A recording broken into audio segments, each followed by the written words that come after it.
છો હિના અને આપ જોઈ રહ્યા છો આપણું ગુજરાત સમાચારની વિસ્તારથી વાત કરીએ તો ચોટીલા તાલુકાના સાંઘાણી ગામની સરકારી શાળાના વિદ્યાર્થીઓને તિરંગા યાત્રામાં યુનિફોર્મ પર વીર સાવરકરના ટી શર્ટ પહેરાવતા વિવાદ થયો હતો।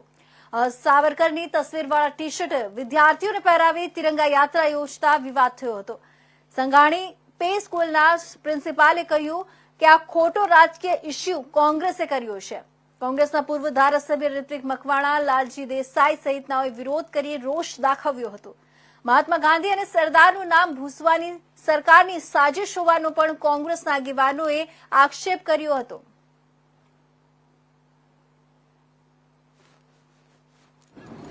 નમસ્કાર। ગુજરાત રાજ્યની અંદર કોંગ્રેસ પક્ષ અને દુર્ઘટનાઓના પીડિતો દ્વારા જ્યારે ન્યાય યાત્રા ચાલી રહી છે ત્યારે ભારતીય જનતા પાર્ટીએ એને કાઉન્ટર કરવા માટે થઈ અને તિરંગા યાત્રાનું આયોજન કર્યું છે। શાળાના બાળકો અને વહીવટી તંત્રનો દુરુપયોગ કરી અને એનો રાજકીય દુરુપયોગ કેવી રીતે થાય, આપણા દેશના મહાન લડવૈયાઓ જે છે એ લડવૈયાઓની બદલે એ લોકો આ પ્રકારના T shirt Bharatiya Janata party શાળાના બાળકોને પહેરાવી રહી છે। શાળાના બાળકોના મગજમાં અને મનમાં મહાત્મા ગાંધી, સરદાર પટેલ, વલ્લભભાઈ એ બધા રાષ્ટ્રીય હીરોને બદલે સાવરકર રાષ્ટ્રીય હીરો બને એ પ્રકારનું દુષ્કૃત્ય ભારતીય જનતા પાર્ટી પડદા પાછળ રહીને કરી રહી છે। આ પ્રકારના કેસરી ટી શર્ટ ચોટીલા તાલુકાની અંદર 10,000 જેટલા વહેંચાયા હોવાની રજૂઆત અમને મળી છે। એવી જ રીતે સુરેન્દ્રનગર જિલ્લાની અંદર પણ આવા અનેક ટી શર્ટ વહેંચાયા હોવાની રજૂઆતો છે। દરેક શાળાઓની અંદર ભારતીય જનતા પાર્ટી આ પ્રકારના ટી શર્ટનું વિતરણ કરી અને બાળકોના મનની અંદર આ પ્રકારનો દુષ્પ્રચાર કરી રહ્યા છે એને અમે વખોડી કાઢીએ છીએ અને ભારતીય જનતા પાર્ટી અને ગુજરાત સરકારને વિનંતી કરીએ છીએ, વિનંતીને ચેલેન્જ કરીએ છીએ કે તમારામાં તાકાત હોય તો તમે તમારી તાકાત ઉપર લડો, શાળાના બાળકો ઉપર આ પ્રકારનો અત્યાચાર ન કરો। ધન્યવાદ। પત્ર પ્રમાણે શાળામાં તિરંગા યોજવામાં આવેલી હતી। અમે અગાઉ વિદ્યાર્થી સૂચના આપેલી હતી બુધવાર હોય હાજર હોય સવારે 10 વાગે ત્યાંની શરૂઆત કરી અમે શરૂ કરી અને તિરંગા લઈને અમે નીકળ્યા વિદ્યાર્થીઓને। તે અરસામાં કોંગ્રેસ પણ યાત્રા નીકળવાની હોય અને એ લોકોના ધ્યાને આ કેસરી ટી શર્ટ આવતા એ લોકો દોડીને ગામ તરફ અંદર આવ્યા હતા અને આવીને આ ટ્રસ્ટ દ્વારા જે કંઈ ટી શર્ટને રાઇટિંગ કીટ, ચોપડા વગેરે અમારા વિદ્યાર્થીઓને અગાઉ મળેલા એ ટી શર્ટમાં ઉપર જે ફોટા આપવામાં આવ્યા છે વીર સાવરકર અને સુભાષચંદ્ર બોઝના એ અંગે એમને વાંધો લીધેલો હતો। આ ઘણી સાથે માથાપણ કરવા આવી અને ટી શર્ટ વિદ્યાર્થી ઉતરાવી નાખવા પણ અંગે પણ અમને કહેવામાં આવી। આપનું નામ? મારું નામ કુશભાઈ ચૌહાણ અને હું અહીંયા સાંઘાણી પે શાળામાં તરીકે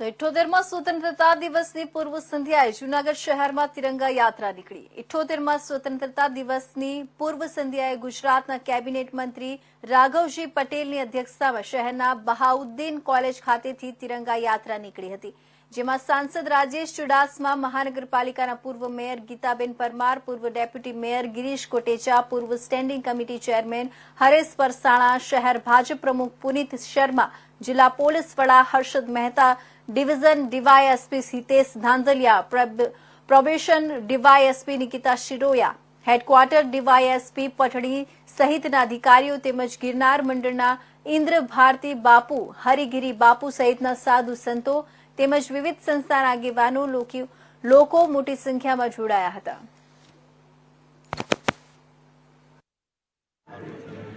ભારતના સ્વાતંત્ર્ય દિવસ 15મી ઓગસ્ટના દિવસે સમગ્ર દેશ રાષ્ટ્રભક્તિના રંગે રંગાય એના માટે આપણા યશસ્વી વડાપ્રધાન શ્રી નરેન્દ્રભાઈ મોદીએ પ્રત્યેક ભારતવાસીઓને આહવાન કર્યું છે હર ઘર તિરંગા, એટલે 15મી ઓગસ્ટે દરેક ઘર ઉપર તિરંગો ઝંડો ફરકાવવાનું વડાપ્રધાનશ્રી જે આહવાન કર્યું છે એ આહવાનને સંપૂર્ણ સફળ બનાવવા માટે દરેક શહેરો, તાલુકા અને ગામો સુધી તિરંગા યાત્રા યોજાઈ છે.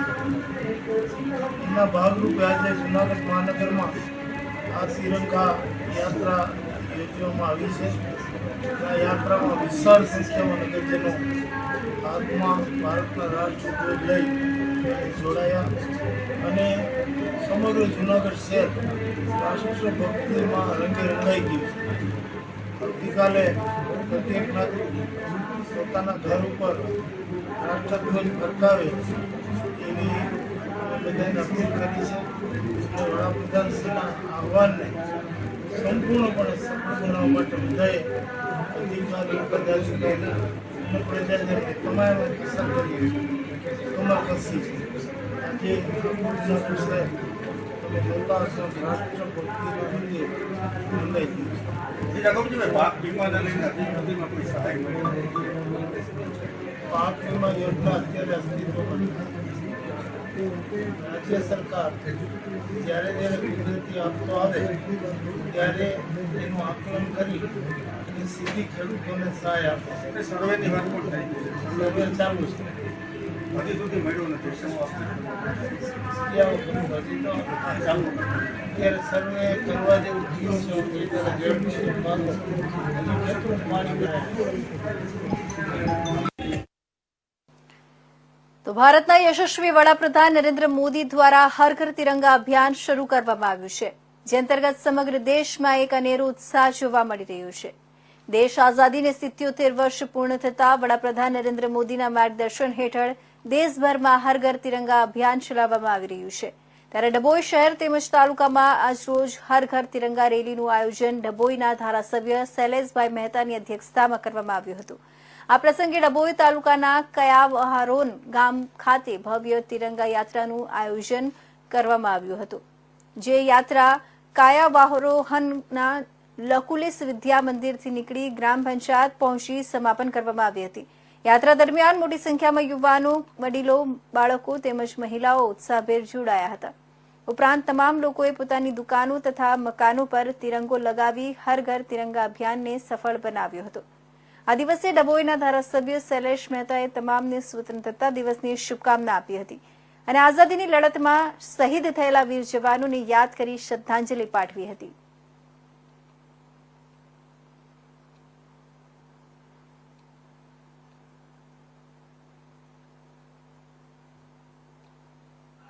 આજે 14 ઓગસ્ટ જેમને વિભાજન વિકસિકા દિવસ તરીકે ઓળખવામાં આવે છે. 78 વર્ષ પહેલા દેશના ભાગલા થયા હતા, હિન્દુસ્તાન અને પાકિસ્તાન.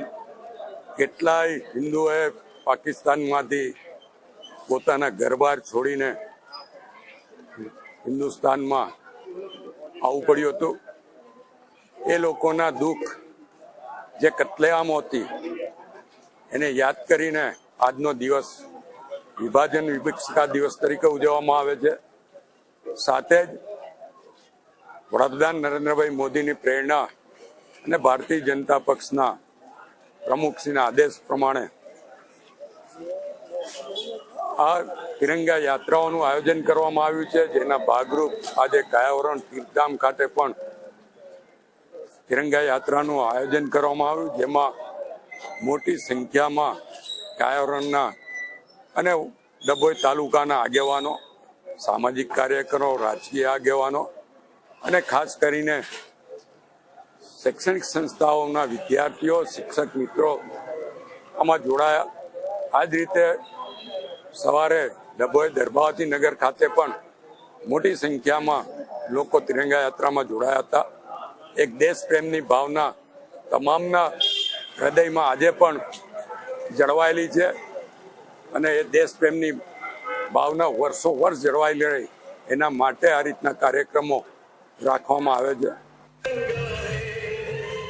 તો આઝાદીના આટલા વર્ષો બાદ મહેસાણામાં કોંગ્રેસ દ્વારા સમસ્યાનું નિવારણ નહીં આવતા રાષ્ટ્રપિતા ગાંધી બાપુને કાનમાં ફરિયાદ કરી છે. હવે પ્રજાની સમસ્યા સીધી લોકોએ ગાંધીજીના કાનમાં કહી છે.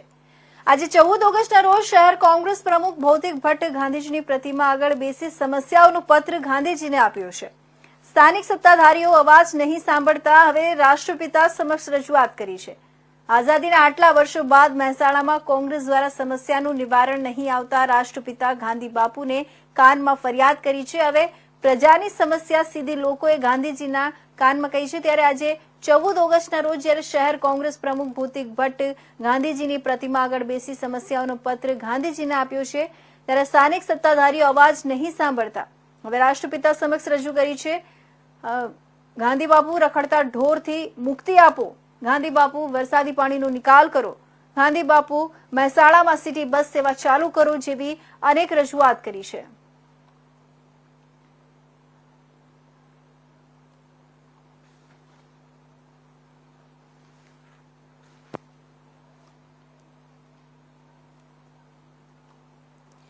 તો આ તરફ પાલનપુર એરોમા સર્કલ પર ટ્રાફિકની સમસ્યાને લઈ 6 થી 8 કિલોમીટરના અંતરે બાયપાસ બનાવવાની કામગીરી પૂરજોશમાં ચાલી રહી છે.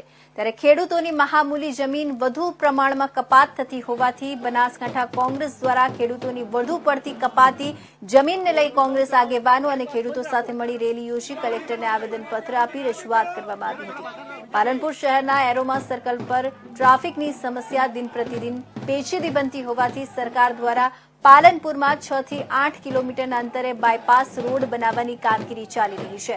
જેના ભાગરૂપે અત્યારે જમીન સંપાદનની કામગીરી કરવામાં આવી રહી છે, પરંતુ બાયપાસ બનાવવામાં મોટા ભાગના ખેડૂતોને વધુ પડતી જમીન કપાત થતી હોવાથી ખેડૂતો દ્વારા આ મુદ્દે અવારનવાર રજૂઆત કરી તંત્રનું ધ્યાન દોરવામાં આવ્યું હતું, પરંતુ હજુ સુધી કોઈ જ નિવેડો ન આવતા બનાસકાંઠા કોંગ્રેસ દ્વારા ખેડૂતોને સાથે રાખી રેલી સ્વરૂપે કલેક્ટર કચેરી આવી રજૂઆત કરવામાં આવી હતી. જો પાલનપુર એરોમા સર્કલ પર બ્રિજ બનાવવામાં આવે તો ટ્રાફિકની સમસ્યાને હલ થઈ જાય તેમ છે. તેમ છતાં બાયપાસ બનાવી ખેડૂતોની મહામૂલી જમીન લેવામાં આવી રહી છે. આજે બનાસકાંઠામાં પાલનપુરમાં પક્ષાપક્ષીથી પર રહીને તમામ ખેડૂતો પોતાના અસ્તિત્વ માટે રસ્તા પર ઉતર્યા છે. એક બાજુ ખેડૂતોનો વિનાશ અને સરકારનો કહેવાતો વિકાસ, એનો ઉત્તમ દાખલો આજે બનાસકાંઠામાં પાલનપુર બાયપાસ રોડમાં જોવા મળે છે. ખેડૂતોની મામૂલી જમીન છીનવવામાં આવી રહી છે. જરૂરિયાત કરતા વધારે જમીન સંપાદન કરી ને ખેડૂતોને જમીન વિહોણા કરી ખેડૂત મટી જાય, રસ્તા પર આવી જાય એવી સ્થિતિનું નિર્માણ આ વિકાસના નામે ગુજરાતની સરકાર કરી રહી છે. ખેડૂતો આજે લાંબા સમયથી એની સામે લડાઈ લડી રહ્યા છે કે પાલનપુરમાં ટ્રાફિકનો પ્રશ્ન હલ થાય, એમાં કોઈને વાંધો હોઈ ના શકે, પણ જો એરોમા સર્કલ પાસે બ્રિજ બનાવવામાં આવે તો ટ્રાફિકનો પ્રશ્નનું નિવારણ પણ થાય અને ખેડૂતોની મામૂલી જે જમીન છે એ પણ બચી જાય. એવા સંજોગોમાં ખેડૂતો લાંબા સમયથી લડત લડે છે, રજૂઆત કરે છે, પણ સરકારના બહેરા કાન સુધી આ વાત પહોંચતી નથી. અને એટલા જ માટે આજે કોંગ્રેસના જનમંચ પર અમારા સાંસદ જ્ઞાનીબેન ઠાકોર, અમારા ધારાસભ્ય કાંતિભાઈ ખરાડી, અમારા જિલ્લા પ્રમુખ ભરતસિંહભાઈ ને તમામ આગેવાનોની ઉપસ્થિતિમાં આજે ખેડૂત સમાજ એકત્રિત થયો છે. રસ્તા પર ઉતરીને પોતાના હક અધિકારની લડાઈ લડવા માટે આજે રેલી સ્વરૂપે કલેક્ટરને આવેદન આપ્યું છે. અને અમે સરકારને કહેવા માંગીએ છીએ, ચેતવણી પણ આપીએ છીએ કે વિકાસના નામે ખેડૂતોને રઝળતા ઘરબાર વગરના કરવાનો આ વિકાસ ક્યારે સ્વીકાર્ય નહીં બને. અહીંયા પહેલો જે ટ્રાફિકનો પ્રશ્ન છે એનું નિવારણ માટે એરોમા સર્કલ પર બ્રિજ બનાવો અને બાયપાસ રોડનો પ્રોજેક્ટ રદ કરો. અને જો બાયપાસ રોડ બનાવવો હોય તો ખેડૂતો સાથે ચર્ચા કરો, પરામર્શ કરો, એને વિશ્વાસમાં લઈ અને ત્યાર પછી જ એક ડગલું આગળ વધો, નહીં તો આ ખેડૂતો જીવ આપી દેશે પણ જમીન નહીં આપે એવો સંકલ્પ સૌએ સાથે મળીને કર્યો છે અને એની લડાઈ કોંગ્રેસ પક્ષ આ ખેડૂતોના હક અધિકાર માટે લડશે. બાયપાસ રોડ માટે જે સર્વે કરવામાં આવ્યું અને છેલ્લા 2-3 વર્ષથી ખેડૂતો એની વ્યાજબી જે વાત છે એ સરકાર પાસે મૂકી છે. પહેલો તો બ્રિજ બને અને 140 કરોડ એટલે સરકાર માટે કોઈ મોટો ખર્ચ નથી. બીજું તો તમારે બ્રિજ ના બનાવવો હોય, બાયપાસ કાઢવો હોય તો ખેડૂતો સાથે પરામર્શ કરીને એમની 3-4 જે માગણી છે એ માગણી સ્વીકારે. ખેડૂતોમાં અન્યાય ને એમાં અન્યાય. જે એક્ટિવ ખેડૂતો ક્યાંક ને ક્યાંક બિનખેતી કરી દીધું, જે ખેડૂતો નથી કરાવી શક્યા એમની સામે અન્યાય. અને જમીન જેટલી જોવાય એટલા પ્રમાણમાં ખેડૂતો આપવા માટે તૈયાર છે. એટલે આ 3-4 વાતો અગાઉ પણ અમે મુખ્યમંત્રીને મળ્યા હતા, સરકાર સુધી વાત પહોંચાડી હતી. વિધાનસભા ગૃહમાં અમારા વિરોધ પક્ષના નેતા વાત કરશે અને આજે આવેદન પત્ર આપીને અમે સરકારનું ધ્યાન દોરવા માંગીએ છીએ કે જગત તો દાંત ખેડૂત એ પોતાનો ન્યાય તમારી પાસે માગે છે અને તમે ન્યાય નહીં આપો તો ખેડૂતની હાય તમને નહીં છોડે. એટલે આ ખેડૂતોને ન્યાય મળે એના માટે કોંગ્રેસ ખેડૂતો સાથે એમની હકની લડાઈ લડશે. તો આ તરફ રાજકોટ જિલ્લાના ધોરાજીથી જામકંડોરણા જતા રસ્તા પર ખાડા પડ્યા. ધોરાજીથી જામકંડોરણા તરફ જતા વાહન ચાલકોને હાલાકી ભોગવવી પડી છે. ધોરાજીની સફુરા નદી પરના પુલ પર પણ રસ્તાનું ધોવાણ થયું છે. પુલ પર પડેલા ખાડાના કારણે અકસ્માતનો ભય રહે છે. રસ્તા પર પડેલા ખાડા અને રસ્તા પરથી ડામર ઉખડી જવાના કારણે દેખાવા લાગી છે કાંકરી. બિસ્માર રસ્તાના કારણે અકસ્માત થવાનો ભય વધ્યો છે.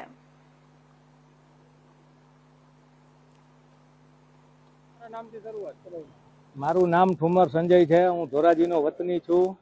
અમારી વાડી કનોળા રોડ ઉપર આવેલી છે, જેથી કરીને અમારે હાલવામાં બહુ તકલીફ થાય છે. રોડની હાલત બહુ ખરાબ છે.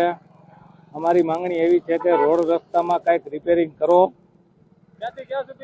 અને સરદાર ચોકથી માંડીને કનોળા પુલ સુધી રોડની હાલત બહુ ખરાબ છે.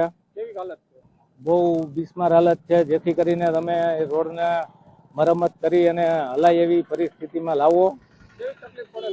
લોકોને આવવા જવા માટે બહુ તકલીફ પડે છે.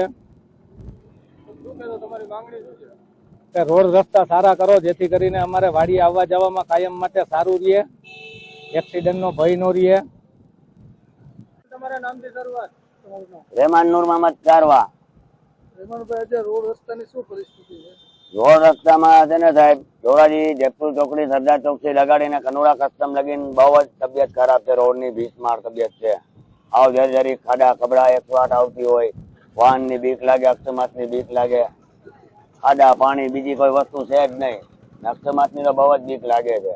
નવર થાય છે. રોડ રસ્તા આવ ફેલ જ. જો મોટા મોટા ગાબડા છે. અમારી માંગણી છે રોડ રસ્તા બનાવો. તો સમૃદ્ધ ગીર સોમનાથ જિલ્લાના વેરાવળમાં 75મો વન મહોત્સવ યોજાયો. મંત્રી કુંવરજી બાવળિયા, સાંસદ રાજેશ ચુડાસમા અને વન વિભાગના ઉચ્ચ અધિકારીઓની ઉપસ્થિતિમાં પ્રધાનમંત્રી મોદીના વિચાર એક પેડ માં કી નામ ચરિતાર્થ કરવા સૌએ સહયોગ આપવાનો સંકલ્પ કર્યો છે. વેરાવળ કામધેનુ ફિશરીઝ કોલેજ ખાતે આજે 75મા વન મહોત્સવનો પ્રારંભ થયો હતો. બાળાઓના સ્વાગત ગીત અને વિદ્યાર્થીઓના પિરામિડ અને દીપ પ્રાગટ્ય કરી કાર્યક્રમનો પ્રારંભ કરાયો હતો.